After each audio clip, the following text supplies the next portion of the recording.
Today we're talking about a really unsettling manipulation tactic, one that literally builds an invisible cage around a person. We're going to break down exactly how this kind of isolation works, why someone would even do it, and most importantly, how you can see it for what it is. You know that creeping feeling you might get sometimes? That sense that your world is getting smaller? Like the people you used to count on are suddenly just further away. It's this subtle, isolating feeling, almost like someone is carefully laying bricks, one by one, building a wall right around you. Well, if that sounds familiar, listen up, because it's not just in your head. That feeling can actually be a huge red flag for a technique that comes from what some people call dark psychology. Basically, that's the study of how people manipulate others for their own harmful gain. And one of their most powerful tools? You guessed it, isolation. Because when you get right down to it, manipulation is about one thing, and one thing only: control. The whole point is to make you feel like a puppet on a string, where your choices, your feelings, even who you talk to, are all being pulled and directed by someone else. Okay, so let's really dive into this. We're going to focus on this one specific and, frankly, incredibly destructive tool that manipulators use. We're talking about the weapon of isolation. This is how they actually start forging the bars of that invisible cage. So what do we really mean by isolation here? Because it's not just about feeling a little lonely. This is a deliberate tactic. The goal is to systematically and purposefully cut you off from your friends, your family, your entire support network, all so they can have more control and influence over you. It's a calculated move, and the end result of that strategy? Well, it's this profound feeling of being separated, totally detached, and just completely alone. And when you're in that state, you become so much more dependent on the one person who's still there, the manipulator. Which of course brings up a really important question. Why? Why do they do this? What's the blueprint behind building these walls in the first place? If you can understand the motivation, it becomes so much easier to see the manipulation for what it is. See, isolation is rarely the end goal itself. It's actually a tool that makes all the other forms of abuse way easier. It creates the perfect environment for things like gaslighting or constantly chipping away at your confidence. I mean, think about it. When there's no one else around to give you a reality check, the manipulator's version of reality becomes the only reality.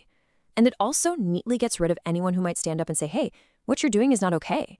This is really the bottom line. Every little suggestion to skip that call with your sister, or every complaint about your best friend, it's all designed to serve this one single purpose: to gain total control and influence. But here's the thing. Isolation almost never works alone. It's part of a much bigger system. Manipulators will use other techniques to strengthen those invisible walls, which makes that cage even tougher to break out of. And the most common partner in crime for isolation is a tactic you've probably heard of: gaslighting. These two, wow, they work together in a really destructive way. Isolation basically sets the stage, creating the perfect, empty room for gaslighting to just take over. Gaslighting is all about making you second-guess your own reality. The manipulator might say things like, oh, your friends don't really care about you, or your family's just trying to turn you against me. When you're isolated, you have nobody to check those claims with.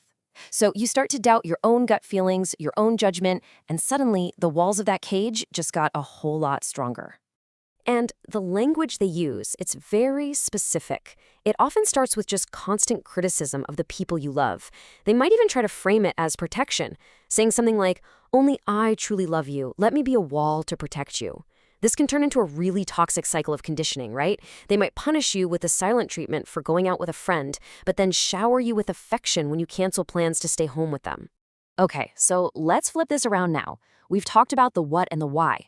But the absolute most important question here is, how can you tell if you are inside this invisible cage? Let's go through some of the biggest warning signs. These are really critical signs to look out for. Maybe you've just fallen out of touch with people who used to be a huge part of your life. Or maybe you have the desire to reach out to them, but there's this strange feeling of fear or guilt holding you back. And maybe the biggest red flag of all is when you're spending almost all of your time with just one person, and you find yourself feeling more and more drained or unhappy because of it. Just recognizing the cage exists is the first massive step. Seriously. But what's next? If you're seeing these signs in your own life, you need to know there is a way out. Our source material lays out a really clear path for finding the key and breaking free. So, what is the single most important thing you can do if you realize you're in this kind of situation? The source we're looking at is incredibly direct about this. It's powerful. That's it. One word: run. It's not about trying to fix the relationship or trying to change the other person. The number one piece of advice is to create distance, to get yourself out of that manipulative environment as safely and as quickly as you possibly can. Of course, just running isn't always simple, and it requires a plan. So here's what that looks like. Step 1 is to do the one thing the manipulator has worked so hard to stop you from doing: reach out. Connect with your friends, your family. From there, depending on how serious things are, you might need to look into legal advice or connect with support groups who are trained to help people in these exact situations. And this is exactly why that first step is so important. Your support system, the people who genuinely love and care for you, that is your most powerful tool. They can give you perspective, they can validate what you're feeling, and they can offer the practical help you need to start taking that invisible cage apart, piece by piece. Ultimately, this is what it all comes down to. Breaking free means you're reclaiming your own reality.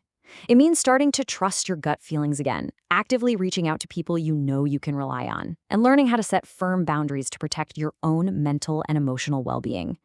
So we'll leave you with this thought. Recognizing this kind of manipulation is like someone flipping on a light switch and letting you finally see the bars of a cage you might not have even known you were in. The question isn't if the cage is there anymore. The question is, now that you can see it, what will you do to protect your own freedom?